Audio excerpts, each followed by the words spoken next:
কখনো কি এমন জায়গায় গিয়েছেন যেখানে ভোরের কুয়াশা পাহাড়কে জড়িয়ে ধরে, ঠান্ডা বাতাস মনকে এক অদ্ভুত শান্তি দেয়, আর রাত নামতেই পুরো শহরটা যেন হাজারো তারার আলোয় সাজানো এক স্বপ্নপুরীতে পরিণত হয়? আজ আমরা চলেছি পাহাড়ের কোলে লুকিয়ে থাকা এক নৈসর্গিক স্বর্গ কালিম্পংয়ে।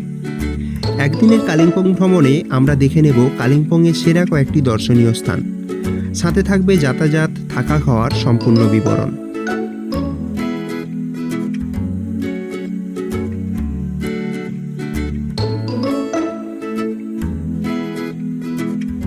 চলুন শুরু করি প্রকৃতি, শান্তি, শীতলতা, নিস্তব্ধতার এক অপূর্ব মেলবন্ধনে জড়িত আমাদের এবারের সফর কালিম্পং।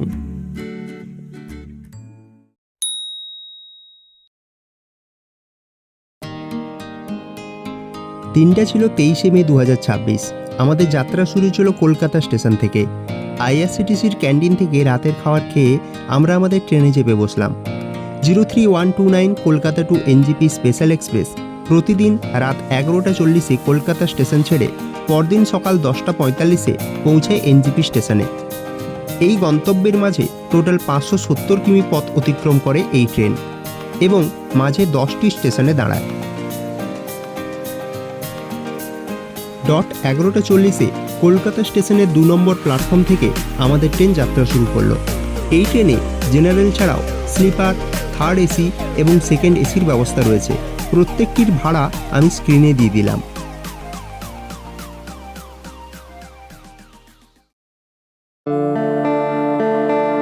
কলকাতার ব্যস্ত কোলাহল আর যান্ত্রিক জীবনকে বিদায় দিয়েছিলাম কাল রাতে। ট্রেনে উঠে আরাম করে ঘুম, আর সকালে ঘুম ভেঙে জানালার পর্দা সরাতেই এক অদ্ভুত মায়া। চারিদিকে শুধু সবুজ আর সবুজ, মাইলের পর মাইল বিস্তৃত চা বাগান।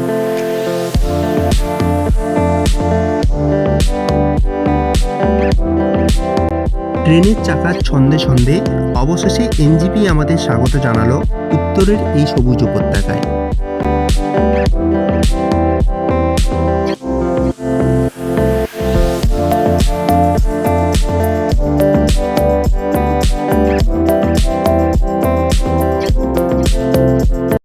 স্টেশন থেকে বেরিয়ে আমরা পার্কিংয়ে চলে এলাম, যেখানে আমাদের ড্রাইভার দাদা আগে থেকেই আমাদের জন্য ওয়েট করছিল। গাড়ির ডিটেলস আপনাদের সঙ্গে শেয়ার করলাম, আপনারা চাইলে যোগাযোগ করে নিতে পারেন।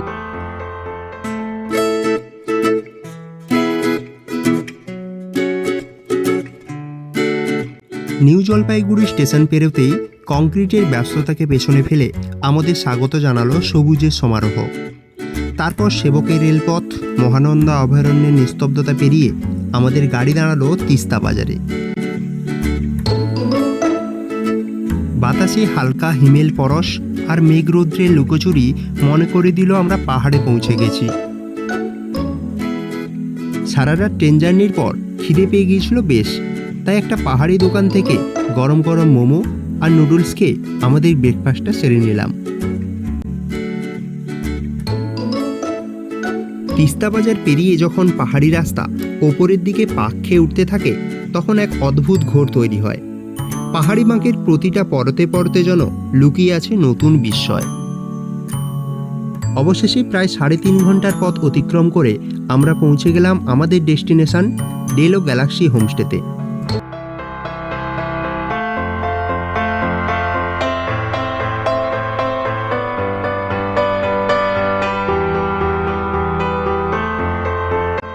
ডেলো পার্কের খুব কাছেই অবস্থিত আমাদের এই স্বপ্নের ঠিকানা ডেলো গ্যালাক্সি হোমস্টে। ডেসক্রিপশন ও স্ক্রিনে আমি যোগাযোগ করার সমস্ত ডিটেলস দিয়ে দিচ্ছি। 1200 টাকা পার ডে পার হেড হিসেবে আপনারা থাকা ও 4 বেলা খাওয়ার সুবিধা পেয়ে যাবেন। সুন্দর অ্যাকোমোডেশন, পরিষ্কার আধুনিক বাথরুম, ব্যালকনির জাদুঘরি ভিউ, নির্ভেজাল ভালোবাসায় ভরা আতিথেয়তা ও পাহাড়ি রান্নার সাক্ষী হতে চাইলে এই হোমস্টেতে আপনাকে একবার আসতেই হবে।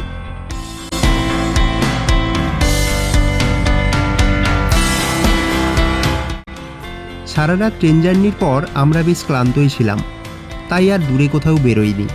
বিকেলটা আমরা হোমস্টের আশেপাশের গ্রামটা পায়ে হেঁটেই ঘুরে দেখলাম।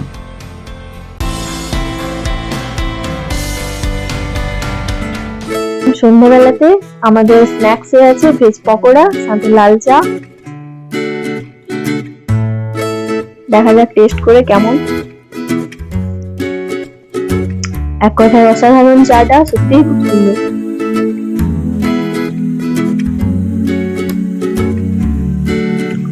গরম গরম পকোড়া, খুব ক্রাঞ্চি, মুচমুচেও আছে।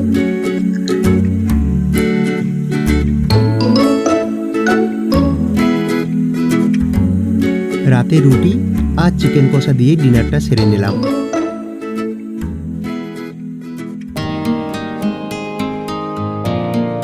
Good morning from Kalimpong. Kalimpong মানেই যেন প্রকৃতির আঁচলে মোড়ানো এক শান্ত শহর। এখানে পাহাড়গুলো খুব উঁচু গর্জন তোলা নয়, বরং যেন শান্ত ধীর আপন মনে দাঁড়িয়ে থাকা এক অভিভাবকের মতো। দূরে দূরে সবুজ পাহাড়ের সারি, তার গা বেয়ে নেমে আসা মেঘ আর আকাশের সাথে পাহাড়ের মিশে যাওয়ার দৃশ্য, সব মিলিয়ে মনে হয় যেন প্রকৃতি নিজের হাতে কোনো ছবি এঁকেছে। এখন আমরা রয়েছি আমাদের হোমস্টের সামনে এবং এখান থেকে এখন আমরা রওনা দেব ডেলো পার্কের উদ্দেশ্যে। ডেলো পার্ক আমাদের হোমস্টে থেকে 10 মিনিট দূরত্বে, তাই আমরা ঠিক করলাম সকালবেলা পায়ে হেঁটেই আমরা এই পার্কটি ঘুরে নেব। প্রায় 10 মিনিট হাঁটার পর আমরা এখন ডেলো পার্কের কাছাকাছি চলে এসেছি। ঠিক ওই রাস্তা ধরে 10 মিনিট হেঁটে আমরা এখন ডেলো পার্কের কাছে। এবার আমাদেরকে এই পথ ধরে প্রায় 2 মিনিট হাঁটতে হবে।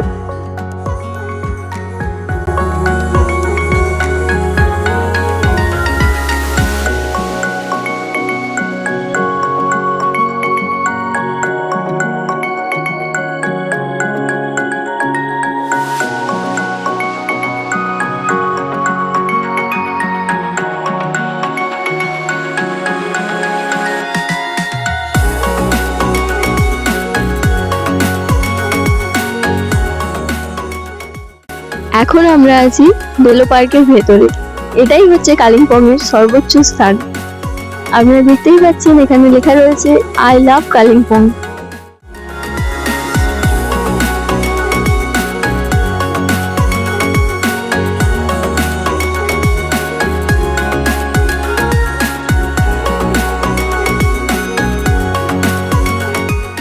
এখন আমরা রয়েছি ডেলো টুরিস্ট লজের কাছে। এখানে আপনারা প্রি বুকিং করে এসে থাকতে পারেন। এর সামনে রয়েছে খুব সুন্দর একটা ভিউ, যেখানে অনেক চেয়ার রয়েছে, বাচ্চাদের খেলার জন্য দোলনা, অনেক কিছু রয়েছে। এখানে আপনারা অনেকক্ষণ টাইম এসে স্পেন্ড করতে পারেন এবং বাচ্চাদের জন্য খুব ভালো একটা জায়গা। এখানে আপনারা বসে অনেকক্ষণ প্রকৃতির সৌন্দর্যটা উপভোগ করতে পারেন।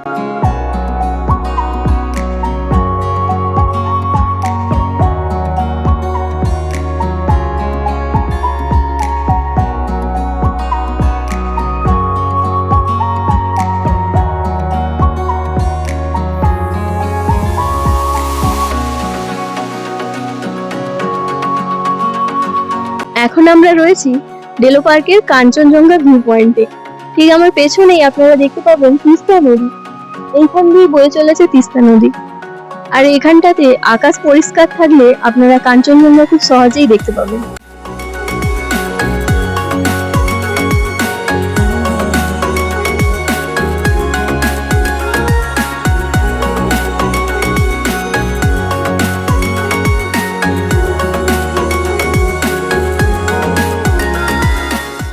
এখানে আপনারা চাইলে প্যারাগ্লাইডিংয়ের মতো অ্যাক্টিভিটিগুলোও করে নিতে পারেন।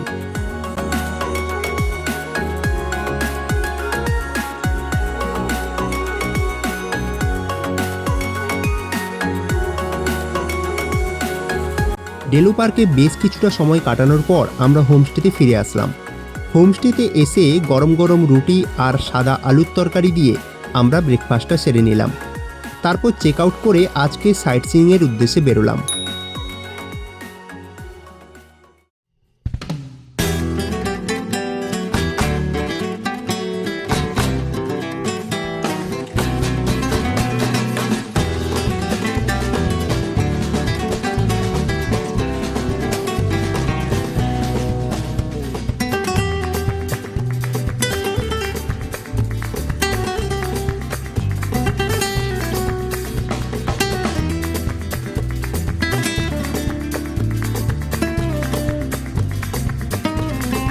এখন আমরা চলে এসেছি দূরবীন মনিস্ট্রিতে। এটা কালিম্পংয়ের সব থেকে বড় মনিস্ট্রি। চলুন ভেতরে চলে যাওয়া যাক। দরজার সামনেটাকে খুলে দিয়েছে, আপনাদেরকে ভেতরের ভিউটা এবং চারপাশের ভিউটা আমি আপনাদের দেখাবো।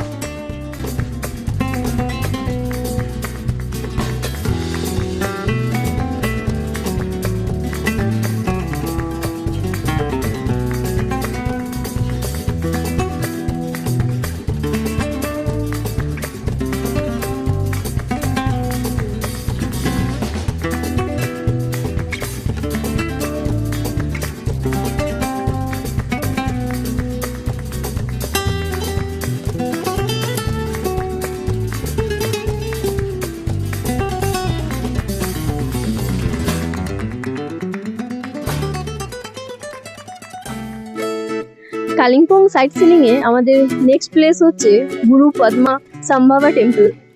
এই যে আমার পেছনে যে টেম্পলটা দেখছেন, এটাই।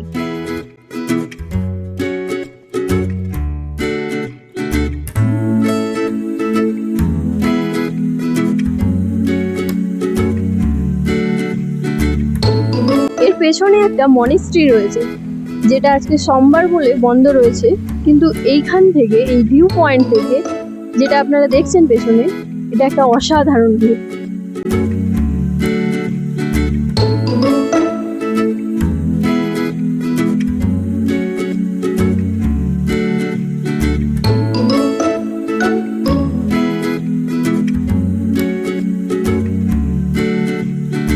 এরপর পাহাড়ের আঁকাবাঁকা রাস্তা ধরে আমাদের গাড়ি ছুটে চলল আমাদের পরবর্তী গন্তব্যের দিকে।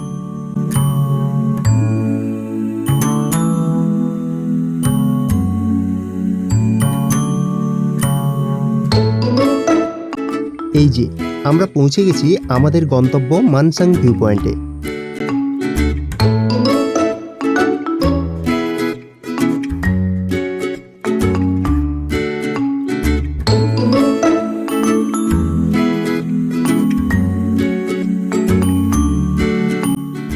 এখানে এলে আপনারা খুব ভালো একটা ভিউ পয়েন্ট দেখতে পাবেন।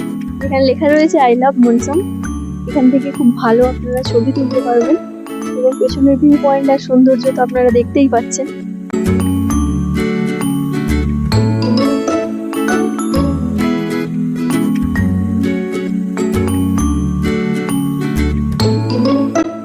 এই ভিউ পয়েন্টটি দেখার পর আমরা বেরিয়ে পড়লাম আজকে আমাদের কালিম্পং সাইট সিনিং এর শেষ স্পট জলসা বাংলোর উদ্দেশ্যে। এটি দেখার পর আমরা সোজা রিসোর্টে পৌঁছে যাব আমাদের আজকের আস্তানায়।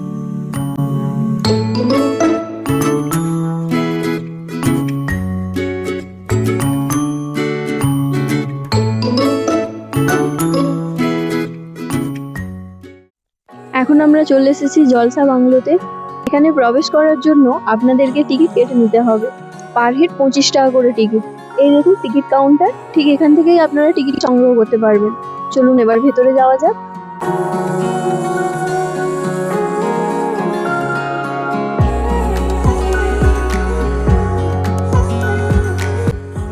জলসা বাংলো হলো ব্রিটিশ আমলের ঐতিহাসিক এক হেরিটেজ বাংলো। 1920-এর দশকে সিংকোনা বাগানের তত্ত্বাবধায়কদের থাকার জন্য এটি তৈরি করা হয়েছিল। পাইন বনে ঘেরা এই আকর্ষণীয় স্থান থেকে তিস্তা নদীর উপত্যকা ও কাঞ্চনজঙ্ঘার মনোরম দৃশ্য দেখতে পাওয়া যায়।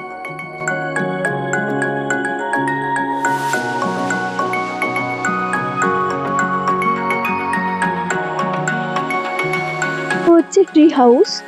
এগুলোতে আপনারা আগে থেকে প্রি বুকিং করে এসে থাকতে পারেন, এবং এখান থেকে তিস্তার অপরূপ একটা ভিউ আপনারা দেখতে পাবেন।